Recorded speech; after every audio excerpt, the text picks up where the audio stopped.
Assalamualaikum, nama saya Muhammad Rizki bin Sanari. Saya daripada SK Taman Kota Kuliah 2.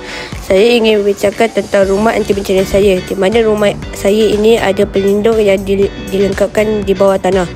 Mana pelindung ini dibuat dengan bahan yang kuat dan tidak hancur.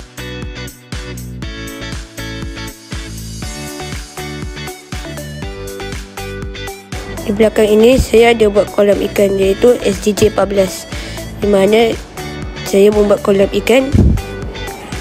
Saya ada SDJ 15 juga, di mana saya membela haiwan. Dalam ini saya juga ada SDJ 4, iaitu Quality Education. Saya ada cikgu dan tempat belajar juga.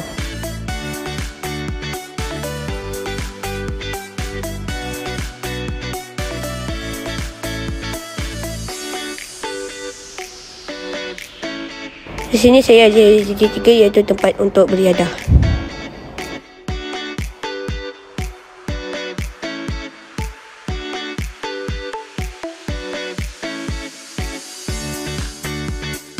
Di sini saya ada SDJ 2, iaitu Zero Hunger, di mana saya ada meletakkan makanan-makanan yang diperlukan semasa bencana.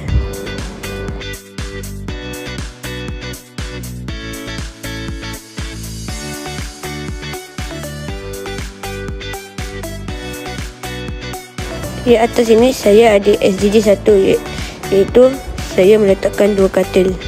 Saya harap rumah ini menjadi rumah untuk masa depan kita. Itu saja daripada saya. Sekian, terima kasih.